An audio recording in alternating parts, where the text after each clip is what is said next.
웨스민스터 소요리 문답 7번째 질문은 하나님의 예정은 무엇입니까? 라는 내용입니다. 하나님의 예정이란 뜻은 그의 뜻대로 정하신 영원한 계획을 예정이라고 합니다. 이로 말미암아 자기 영광을 위하여 장차 일어날 모든 일을 미리 정하신 것입니다.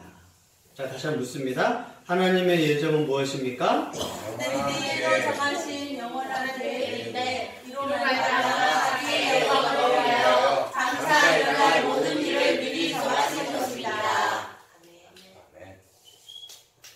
에베소서 같이 읽습니다. 곧 창세 전에 그리스도 안에서 우리를 택하사 우리로 사랑하면서 그 앞에 거룩하고 흠이 없게 하시려고 그 기쁘신 뜻대로 우리를 예정하사 예수 그리스도로 말미암아 자기의 아들들이 되게 하셨으니. 아멘.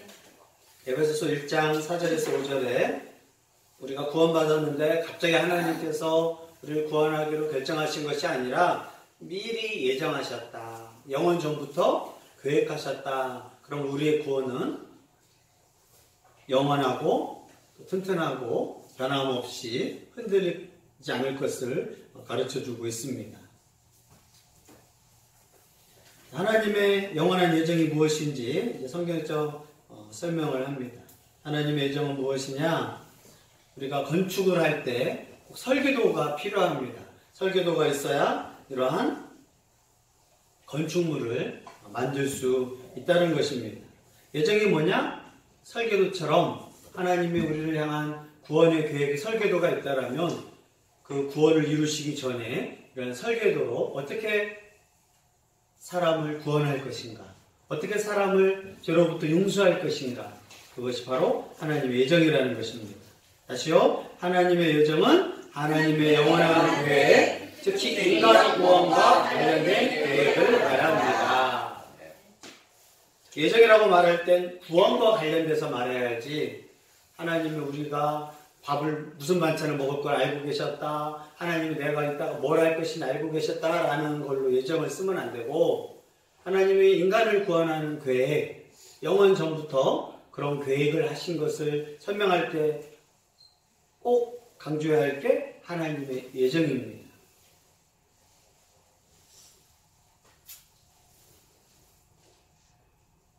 이사야서에 보니까 내가 말하였은즉 반드시 이룰 것이요 계획하였은즉 반드시 시행하리라. 하나님은 계획하시면 꼭 시행하시는 분입니다.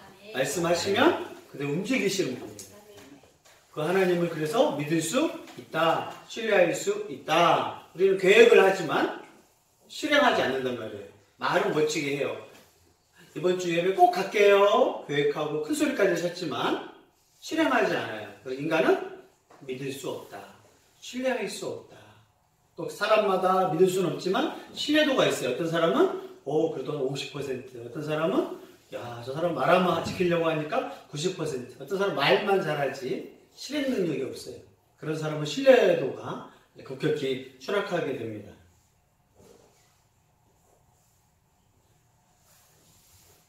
사도행전 보니까 이방인들이 듣고 기뻐하며 하나님의 말씀을 찬송하며 영생을 주시기로 작정된 자는 다 믿더라. 하나님의 작정이 나와요. 영생 주시기로 계획하셨는데, 작정하셨는데 그런 사람들이 다 믿더라. 그래서 하루에 막 5,000명씩 하나님 믿는 것을 보고 사도들이 찬양하면서 하나님 이렇게 예수님 믿을 사람들을 작정하셨고 계획하셨구나. 그래서 이러한 많은 사람들이 믿었을 때 찬양하면서 하나님의 계획들이 이루어지고 있구나 찬양했던 말씀입니다. 자, 예정의 특성이 있는데 하나님의 예정의 특성은 영원성입니다. 영원성. 언제 예정하시고 계획하셨느냐? 웨스민스터 소요리 문답 7번째 질문은 하나님의 예정은 무엇입니까? 라는 내용입니다. 하나님의 예정이란 뜻은 그의 뜻대로 정하신 영원한 계획을 예정이라고 합니다. 이로 말미암아 자기 영광을 위하여 장차 일어날 모든 일을 미리 정하신 것입니다. 자, 다시 한번 묻습니다. 하나님의 예정은 무엇입니까? 그들이 정하신 영원한 계획인데 이로 말미암아 자기의 영광을 위하여 장차 일어날 모든 일을 미리 정하신 것입니다.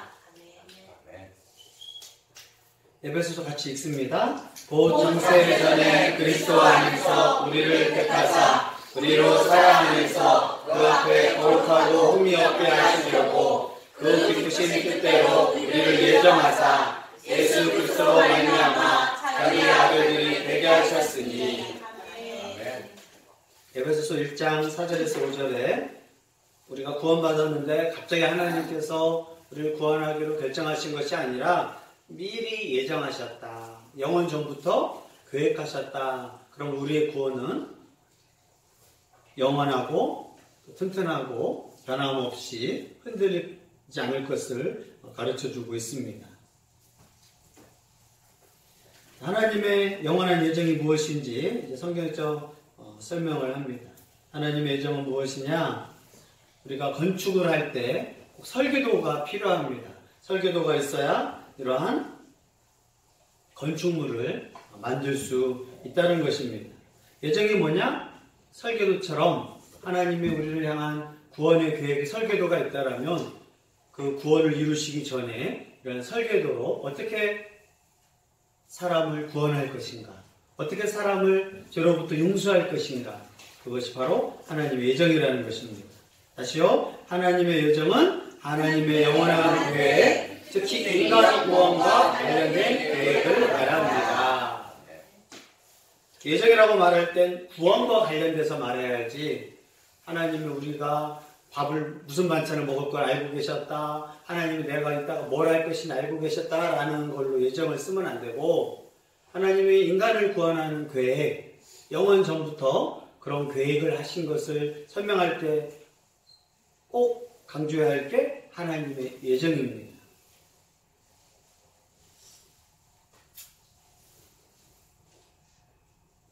이사야서에 보니까 내가 말하였은즉 반드시 이룰 것이요 계획하였은즉 반드시 시행하리라. 하나님은 계획하시면 꼭 시행하시는 분입니다. 말씀하시면 그대로 움직이시는 분입니다.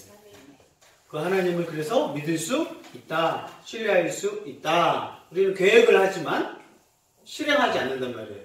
말은 멋지게 해요. 이번 주 예배 꼭 갈게요. 계획하고 큰 소리까지 했지만 실행하지 않아요. 그래서 인간은 믿을 수 없다, 신뢰할 수 없다. 또 사람마다 믿을 수는 없지만 신뢰도가 있어요. 어떤 사람은 그래도 50%, 어떤 사람은 저 사람 말하면 지키려고 하니까 90%, 어떤 사람은 말만 잘하지 실행 능력이 없어요. 그런 사람은 신뢰도가 급격히 추락하게 됩니다.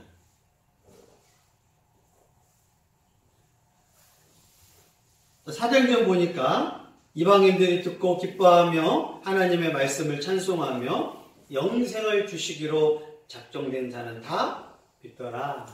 하나님의 작정이 나와요.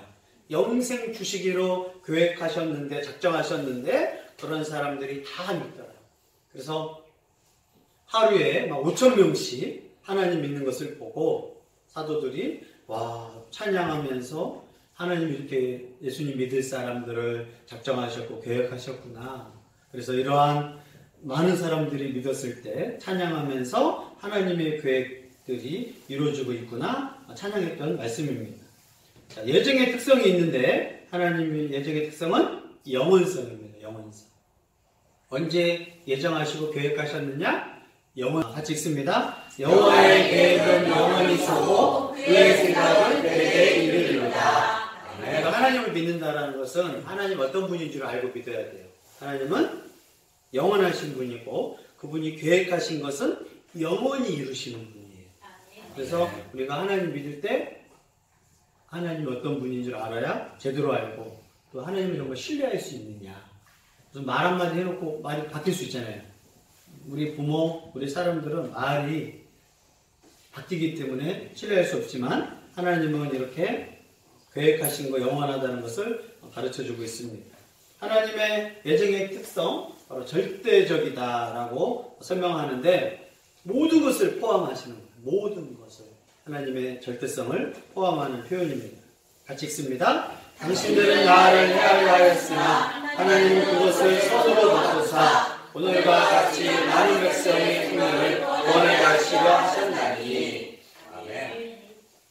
요셉이 형들한테 팔려갔잖아요. 시기 질투로 요셉을 죽이려고 했다가 돈이라도 벌게 팔자라고 해서 애굽으로 팔려가서 노예 생활을 하기 시작합니다. 하루아침에 아버지한테 이쁨 받는 자식이 애굽으로 팔려가서 말도 되지 않는 곳에 가서 노예로 사는 거예요. 얼마나 무시당하고 언제 죽을지 모르는 상황이었는데 그곳에서 이제 요셉은 평상시 성실하고 충실하게 노예 생활을 또 하게 돼요. 엄마 아빠 앞에서 게으르고 악하고 그런 사람은 어디 가서도 악하고 게을러요. 그러나 엄마 아빠 앞에서 충실했던 이 요셉은 노예로 팔려가서도 그곳에서 열심히 일합니다. 남이 보든 안 보든. 그래서 이제 요셉이 노예로 팔려가면서도 인정을 하나씩 받게 돼요. 결국 이제 보디발 집에서 노예로 인정을 받다가 또 그곳에서 또 거기 주인 아줌마가 요셉이 너무나 멋지니까 유혹을 하는데 우리 요셉이 하나님이 두렵습니다. 범죄할 수 없습니다. 그래서 또 어쩔 수 없이 죄가 없음에도 불구하고 그 아내가 더 높잖아요. 그래서 이제 요셉은 어쨌든 사건이 터져서 감옥에 갇히게 됩니다. 그 감옥 안에서 또 꿈을 꾸고 요셉의 도움을 받던 사람들이 요셉을 잊어버려요. 요셉은 그래서 거의 이제 몇십 년 동안 잊혀진 존재로 감옥 안에서 지내게 됩니다. 그런 가운데 애굽의 바로왕이 꿈을 꿨을 때 바로 요셉이라는 사람한테 사람들이 기억나서 요셉이 꿈을 잘 해몽해서 요셉을 불러서 요셉을 통해서 애굽의 그러한 문제들, 풍년을 말을 하라고 했을 때 요셉이 총리가 됩니다. 그런 가운데서 형제들이 가뭄이 전 세계적인 가뭄이라 그 당시에 제일 곡식이 많은 지역이 나일강. 애굽의 나라가 다른 나라는 먹을 게 없어도 나일강은 씨만 뿌려도 나는 곳이라 많은 사람들이 그래도 애굽에 먹을 것이 있어서 와서 쌀을 구하게 되는데 그때 누가 보게 되느냐? 요셉이 보게 됩니다. 후에 이제 요셉이 숨기고 서로 숨어 있다가 나중에 요셉이라는 것을 형들한테 말할 때 형들이 두려워해요. 자신을 죽이려고 했고 노예로 팔아했던 그 동생이 애굽의 최고 권력자, 왕도 함부로 할 수 없는 애굽의 총리가 되어 있기 때문에 무서워해서 형들이 요셉한테 살려달라고 합니다. 그때 애굽이 이런 말을 해요. 아니 요셉이 형들은 나를 해하려고 하였으나 그걸 선하게 바꾸신 분은 하나님이십니다. 형들은 나를 팔았지만 하나님은 그걸 선으로 바꾸셔서 많은 백성, 이스라엘의 모든 백성을 저를 통해서 먹이려고 하는 하나님의 계획이 있습니다. 그래서 저는 형들을 절대 죽이지 않을 것입니다. 그렇게 하나님의 선한 계획을 말합니다. 모든 계획, 하물며 팔려갔던 이유가 하나님은 그것을 선한 계획으로 바꾸십니다. 인간은 악하지만 그 악한 계획 실행을 하나님은 선하게 바꾸신다는 것, 이것을 하나님의 절대적인 예정이다라고 합니다. 그래서 우리가 하나님 믿는 사람은 자살하지 않고 포기하지 않는 이유가 뭐냐면 누가 봐도 난 망했어요. 그럼 죽어야 돼. 도망가야 돼. 근데 이 모든 아픔과 어려움을 통해서 하나님은 나를 선하게 바꾸실 거라는 걸 믿으시기를 바랍니다. 네. 그래서 그리스도인들에게는 희망이 있는 거예요. 병원에 가가지고 내가 슬픈 일이 겪겠지만 그걸 통해서 하나님은 바꾸시고 내 장애를 통해서 하나님은 선한 계획을 바꾸시고 요셉이 얼마나 어떻게 보면 저주받은 인생이잖아요. 형들이 팔려가고 죽었다고 하고 부모는 울고 노예로 팔려가서 하지만 이 모든 몇십 년이 지나서 이스라엘의 모든 백성을 먹이려고 하는 하나님의 계획이었습니다. 이게 기독교의 능력이에요. 우리가 하나님 믿으면 지금 내가 망하고 어렵고 도망가고 싶고 자살하고 싶지만 하나님이 이 어려움을 통해서 나를 만들어 가시는구나. 또 이 어려움이 있어서 내가 겸손해지는 거고 하나님을 더 사랑했습니다. 그런 고백이 우리 가운데 있기를 바랍니다. 아멘. 다시 밑에는 있습니다. 그가 하나님께서 정하신 뜻과 미리 하신 대로 내준 바 되었거늘 너희가 버없는 자들의 손을 빌려 못 박아 죽였으나. 예수님 십자가에 죽은 것도 그 당시에 보면 뭐예요? 실패하신 거예요. 우리가 세상적으로 보면 예수님이 십자가에 죽었으니까 망한 거 아니에요.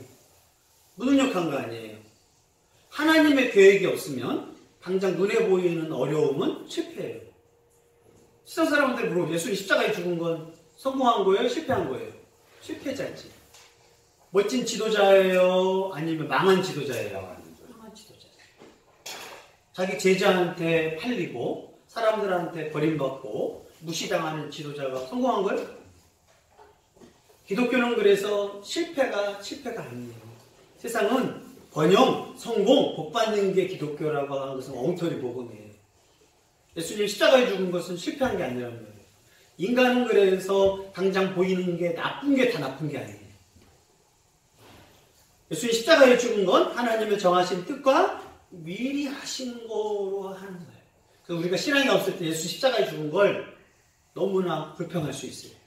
어떻게 예수님이 죽을 수 있느냐. 유대인들이 예수님을 믿지 않는 이유 중에 하나가 어떻게 저렇게 무능력하게 십자가에 죽느냐. 하나님의 아들이라면, 그래서 로마 병사도 예수여 당신이 진짜 하나님의 아들이면 내려와 봐라. 강도도 예수님을 조롱하는 이유가 당신이 메시아라면 당신도 좀 살려보고 나도 좀 살려보시오. 조롱하거든. 자극한다고 예수님 십자가에서 내려와요? 그런 분이 아니에요. 그만큼 세상의 사람들은 십자가 사건을 저주다, 무능력하다. 그래서 예수님 십자가에 돌아가신 걸 인정하지 않는 거예요. 그러나 이 십자가의 계획이 하나님의 구원을 향한 절대 작정, 영원한 계획이 이 십자가에 있었다라고 설명하고 있습니다.